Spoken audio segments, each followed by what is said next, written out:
Este martes 10 de septiembre, en tapa a tapa, continuamos con nuestra lectura devocional de la Biblia completa en un año. Hoy nos corresponde la meditación basada en Isaías 6, verso 1, hasta el 7, verso 25.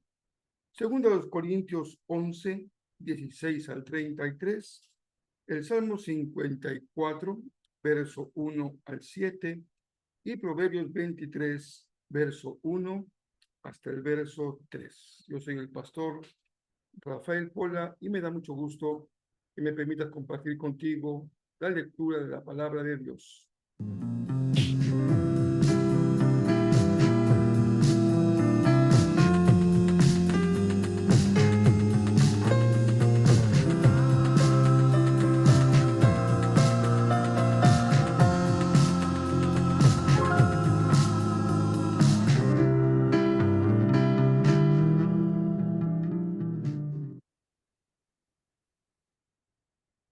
Todos sean muy bienvenidos. Ya estamos en martes y esto es una bendición porque ya estamos entrando de lleno a esta semana del mes de septiembre. Continuamos con Isaías. Isaías es un libro muy bello, muy profundo, muy hermoso, muy inspirador y también acepta el que tengamos una concepción doble, déjeme expresarlo así, de las profecías, doble en su temporalidad. Parte del reto de la lectura de un libro profético es preguntarnos cuándo se cumple esa palabra profética, y en algunos casos tienen doble o hasta triple cumplimiento, es decir, en un contexto inmediato puede cumplirse una profecía, por ejemplo, la caída de un rey, pero tendrá también un efecto posterior cuando un rey que estaría en lugar del primero ocuparía esa imagen o esa figura en la profecía y también caería y podría incluso tener un sentido último, escatológico, que nos lleve a hablar ya sea de términos mesiánicos o incluso de los tiempos finales. Pero esto se va aprendiendo en el camino de la vida cristiana, a leer con cuidado y nos rebasa de una lectura devocional porque nos lleva a un estudio bíblico detallado, que también es poco frecuente hoy en el mundo del cristianismo, pero muy necesario que tengamos estudios de la Biblia más profundos para escudriñar la palabra de Dios. Estamos frente a una visión de Isaías que empieza con un relato autobiográfico de su llamamiento profético, cuando el Señor le llama a que sea su mensajero y esa visión majestuosa de Dios se contrasta con la visión de sí mismo de un hombre indigno, de labios indignos, labios manchados, pero también nos muestra cómo es que Dios, lleno de gracia y misericordia, toca la boca del profeta Isaías para purificarlo y para limpiarlo. Esta es la obra del Espíritu, del fuego de lo alto. Cuando el Señor viene a nuestra vida y nos toca con su palabra, con su amor, con su espíritu, limpia nuestras vidas y nuestros corazones, nuestras bocas y nuestros pensamientos. Si tú estás acercándote a Dios y te sientes una persona con muy malos antecedentes, con una vida muy destruida, tal vez con palabras que no corresponden a tu boca o pensamientos impuros, abre tu corazón y cree que cuando el Señor llega a tu vida, ese fuego del altar también a ti y a mí nos purifica con el poder de su amor y de su perdón. El profeta les habla al pueblo respecto a la aflicción que están viviendo y también ellos deben de aprender a esperar el momento adecuado para entender qué es lo que Dios les está diciendo una vez que se ha vivido la aflicción. Es muy difícil comprender lo que Dios está tratando en nuestra vida cuando estamos atravesando el momento de aflicción. En ese momento incluso no queremos ni siquiera preguntarnos de qué se trata. Simplemente queremos librarnos de una aflicción, de una prueba, de un fracaso, de una lucha. Pero así obra de manera general el Señor. Esperamos hasta que ha pasado el momento de la prueba para comprender. Así le pasó a Job. Una vez que fue restaurado, pudo decir que había comprendido lo que antes pensó que comprendía, pero en realidad no había entendido. En esta visión de la destrucción, la prueba que vendrá para Jerusalén, Judá, habrá también la imagen de un pequeño tocón, dice nuestra versión en la Nueva Traducción Viviente, un pequeño retoño como semilla santa. Ahí queda esa imagen mesiánica, les decía yo, aquí tiene una perspectiva que se cumple en el nacimiento de un rey muy próximo, pero también se cumple en la visión del Mesías, cuando Jesús viene a ser ese retoño en el viejo tronco de Isaí. El Señor le da un mensaje al rey Acaz sobre la invasión que él está atemorizado porque los ejércitos lo rodean, pero el Señor le dice, no temas, Acaz, esa invasión nunca se va a dar, puedes estar tranquilo. Y la profecía también es palabra de consuelo, no solamente de juicio y de advertencia, también Dios nos da palabra para consolar nuestro corazón y librarnos del temor en el que podemos vivir con mucha frecuencia. Pero Isaías, en coincidencia con Jeremías, también le habla a Jerusalén y a Judá sobre esa destrucción que vendrá y empezará con Israel. Y en 65 años Israel será destruido, lo que se cumplirá a cabalidad. Pero esta visión tan terrible, el Señor le dice a Acaz, pide una confirmación para que tú estés seguro de lo que esta visión se te ha dado. Y Acaz dice, no puedo pecar pidiendo una confirmación sobre lo que me ha dicho el profeta, pero el Señor le dice, aunque no la pidas, te voy a dar una confirmación de la visión que se te ha dado. Así que viene el cumplimiento de esa profecía en su tiempo, en 65 años. También se habla con una perspectiva mesiánica del nacimiento de la concepción de una virgen, la destrucción de dos países que el rey teme y la visión de destrucción, pero a la vez de sobrevivencia. Hay un anuncio de destrucción, hay un anuncio de que algunos van a poder sobrevivir. Se va viendo estos días una serie en una de los canales de televisión, las series, en donde vemos series de una serie llamada El Tatuador de Auschwitz.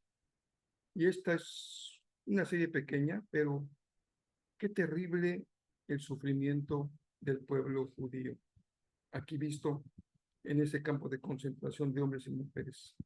El nivel de degradación a que son sometidos, de violencia, de humillación, de maltrato, qué decir de la muerte en la cámara de gas, que a veces algunos desearían morir en la cámara de gas y no estar sufriendo tanta humillación, tanta violencia. Pero así ha sido la historia de Israel, desde esos tiempos bíblicos hasta nuestros días. Un pueblo marcado por la persecución, por la violencia, por la destrucción, pero un pueblo sobreviviente. Y en eso recordaba yo, justamente dice el profeta que después de tanta destrucción habrá un grupo de sobrevivientes, un remanente, y así ha sido hasta el día de hoy. Vamos a Corintios, y en Corintios el capítulo 11 de la segunda carta, en la segunda parte del capítulo, del 16 al 33, Pablo continúa defendiendo su ministerio y va a dar cuenta detallada de todo lo que ha pasado a causa de su ministerio y un poco en contrapelo de lo que ha venido haciendo desde los capítulos donde empieza a defender su ministerio. Dice, yo no quiero echar mano de los argumentos de que echan mano mis enemigos, pero dice en ese capítulo, pero permítanme entonces una pequeña locura para defenderme en los mismos términos que ellos usan. Dios habla de todo lo que ha padecido, lo que ha sufrido por causa de su ministerio, para legitimarlo, para defenderlo, para poder mantener su prestigio, su autenticidad. Y hermanos, cualquiera que está en el campo del servicio del Señor debe tener tanto cuidado en defender su propio ministerio y su propia nobleza, su propia integridad. Ninguno estamos exentos de cometer errores, a veces muy graves, pero cuando hay una vida realmente recta ante el Señor, eso se puede mostrar tanto en la honestidad de vida, en el reconocimiento de las fallas, en el reconocimiento y la confesión, y cuando esto es posible, en la restitución del daño que se ha causado.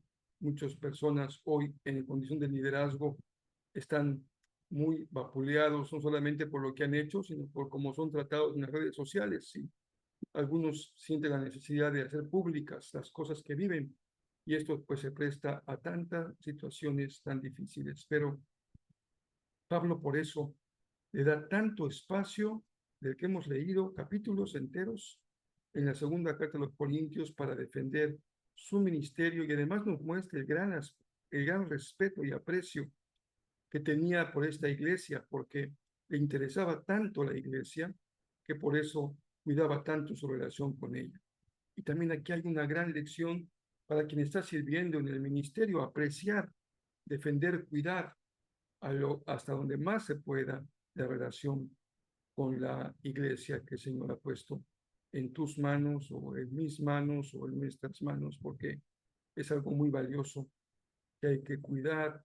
Y ayer y hoy, pues siempre hay personas que pretenden destruir con sus palabras y con su influencia lo que Dios hace a través de sus siervos.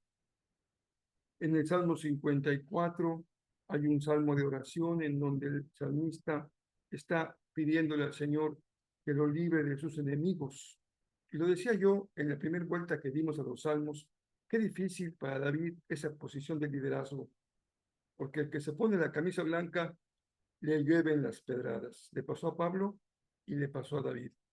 Cualquiera que esté en condición de liderazgo en un grupo pequeño, en un ministerio, una congregación, una denominación, en un grupo, en una empresa, siempre que está en condición de liderazgo va a haber muchas pedradas en su contra. El salmista mantenía su corazón libre de enfermedad porque clamaba al Señor en pos, en pos de la propia intervención de Dios. Eso tal vez lo más importante. No hacer justicia con propia mano, porque uno puede cometer muchos errores, pero el Señor no se equivoca. Hay que poner todas las cosas siempre en las manos del Señor. Y en Proverbios 23, 1 a 3, yo diría que el mensaje es sencillo y es claro y es práctico. Y en Jezreel vamos a hablar de esto en las próximas semanas, porque es muy importante lo que comemos. Estamos ahora en una etapa de aprendizaje sobre nuestras emociones. No somos almas, no somos espíritus, somos personas completas. La obra que Dios hace en nuestra vida es completa. Muchos cristianos no han comprendido a cabalidad que Dios tiene que ver con sus emociones, Dios tiene que ver con su vida física, con su cuerpo, con su salud y sin duda con su vida espiritual. Cada domingo buscamos del Señor palabra para que Él nos hable a nuestro espíritu y a nuestro corazón. Pero en nuestra clase nos damos un tiempo para poder comprender, entender lo que es una vida emocional y cómo poder gestionar nuestras emociones. Primero, aceptándolas. Segundo, entendiendo que no son ni buenas ni malas. Y tercero, aprendiendo a tratar con ellas. Pero también vamos a hablar en las próximas semanas, ya ustedes serán informados en su momento de la importancia de lo que comemos. Hace algunos años conocí un programa de una iglesia que tenía ese enfoque de lo que se come y la salud del cuerpo. Y creo que fue una experiencia ambivalente, porque si bien trae mucho beneficio, también es un reto demasiado grande porque hay muchas exigencias de tipos de comidas y de dietas y de, en fin, muchos cuidados, y creo que para muchas personas les rebasa en su posibilidad de hacerlo.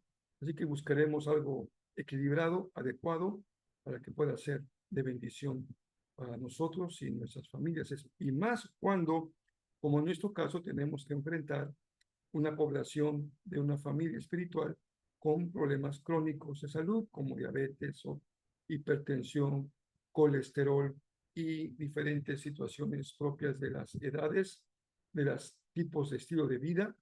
Y también nuestros jóvenes y nuestros niños necesitan una buena educación cristiana en el aspecto de lo que ponemos sobre nuestra mesa.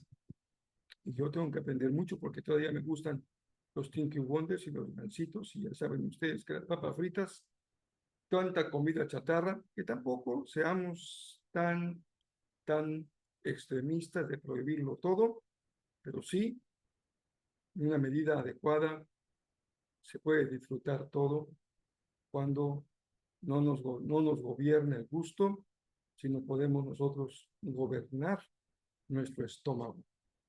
Bien, el domingo vamos a terminar nuestra pequeña serie de las tres puertas y una cuarta, y vamos a la cuarta, que es la puerta del cielo. Espero que Dios esté hablando a sus vidas en estos días con los mensajes que hemos podido compartir. Esa siempre es nuestra oración. Señor, háblanos, enséñanos cuál es tu voluntad para nosotros. Queremos aprender de ella. Así que el próximo domingo, en que concluiremos en el culto de la mañana, de las 10 de la mañana, esta serie, porque en la tarde habrá un evento especial por motivo del Día Patrio, tendremos el mensaje La Puerta del Cielo. Así que espero que estemos juntos, y en ese domingo 8 es el domingo 15 de septiembre, La Puerta del Cielo, que será el cierre en el culto de las 10 de la mañana, y en la tarde tenemos nuestro evento de la fiesta patria aquí en nuestro país. Por lo pronto, les abrazo con mucho cariño y el Señor les bendiga muy, muy ricamente.